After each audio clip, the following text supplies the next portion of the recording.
want to have more control ourselves when we set up our own platform so we can control it versus, as an insurer, we're going direct. But again, it's a little bit different. Some insurers work differently. But I know was our structure because of that. We just wanted to make sure that we could have more control on our end. The payment portal. Mm-hmm. And I know that you said that this move to this payment portal online from travelers is to get more control. So exactly what do you need to control that you couldn't do it using AFCO or Premium Finance? Well, we know when the payment's been made. Okay, so we're checking through our lending institution if the payment was submitted online over to them. Mm-hmm. So we have accessibility to the portal and can see the payments going in, and we're CC'd. So we have that capability, which we did not have that capability using, another direct billing cycle. Okay. And that's is there anything on like the client end, like how you want to build the clients that made it better switching to this payment portal?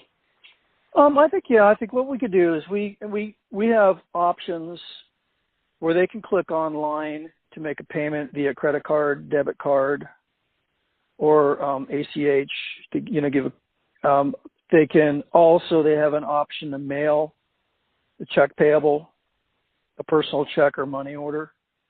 So we give them those options, whether they've opted in or opted out. You can make the payment invoice online or by mail.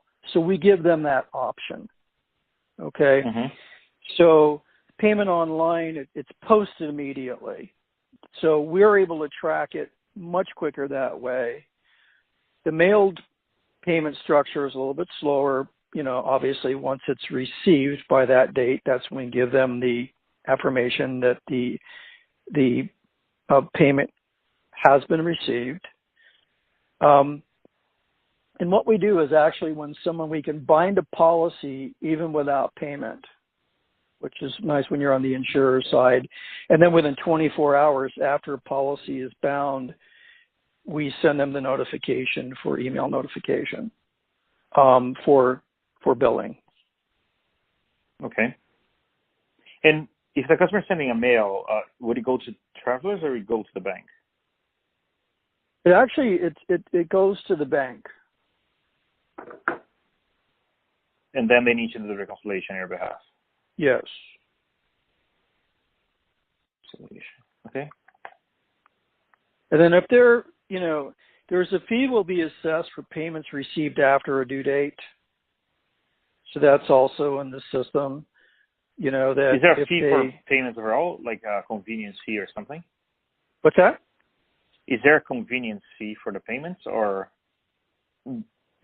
There's what we do is we charge there's no finance, if that's what you're asking. So, but if the person wants to use, for example, cards instead of ACH, do you charge a convenience fee? No. Convenience nope. Fee. So all the cost of the payment is paid by Travelers? Paid by the insurer itself. So again, we're not on the Travelers end. We're another insurer. Okay. Yeah, so what we do is we charge a convenience fee for every online payment that's made, but it's a very small amount. A small amount of convenience, okay. Yeah. And it doesn't matter which payment method you're paying? I'm sorry?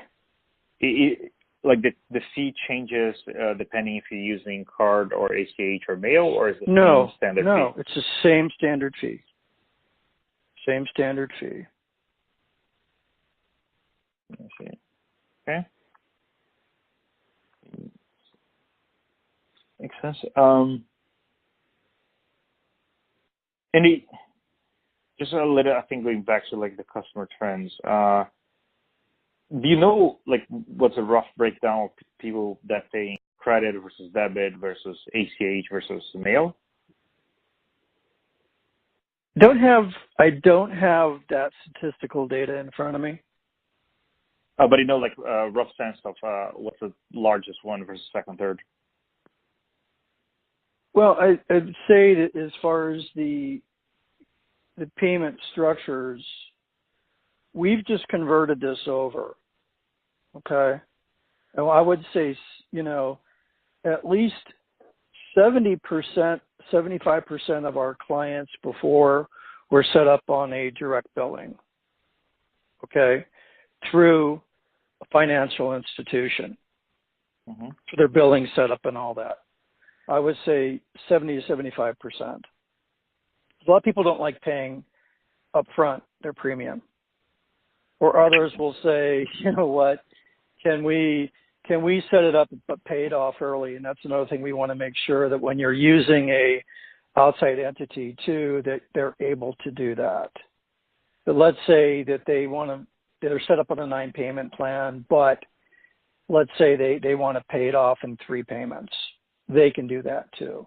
So as long as the financial institution allows that, that's another issue that we had as a retailer to make sure that our clients had that option, even if they were set up on a 9-payment structure or 10-payment structure, they could pay it off early without any fine or penalty. Okay. So I would say 70 to 75% is on a billing cycle, and probably 25% of our clients are on as far as just sending in a check. Not a lot of them come up. I've got to also say too, I guess there's probably maybe about 10% that actually write the full check up front and aren't financing. Mm-hmm. Yeah, but it's still a lot of check processing, like 20-25%. Yeah. Makes sense. And do you know if there's a lot of people that still use like in-person bill payments, like going to Western Union or like those payment, MoneyGram and etc. to pay the bill? I don't run into that very often at all. Yeah. I really don't. Yeah.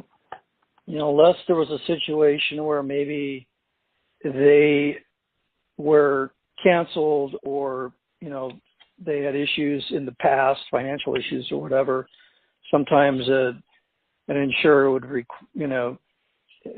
require that where, the funds are certified and the check's not going to bounce. Mm. We would run into that from time to time back in the past if that was a situation where someone historically had financial issues and they sent bad checks and that sort of thing, where the insurer said, okay, they have to send a certified check in if we're going to do this. But that was usually kind of a smaller percentage. Okay. But you understand why they do that. It's because of historical issues that they were having. Yeah, that makes sense. And is there any other like trend you're seeing? Because I'm trying to understand a little bit of the trends of the customers in the market. So it seems that online payment, everybody's using online payment. Of course, we're using online payment to be credit, debit, or ACH. We spoke a little bit about the mobile. Is there any other trends that the customers they want to see or how they want to pay the bill? At this point, no. I mean, it's really, they want to just have an option offered to them, but either sending in a check or doing it online. And I think probably the younger generations who are there like to have the mobile app that you're able to structure a mobile app where they could just take care of it that way. You run in the past, and I haven't seen this, but I've heard people ask, do you take Apple Pay? We don't, but that might be in the future where they could do an Apple Pay structure or something like that.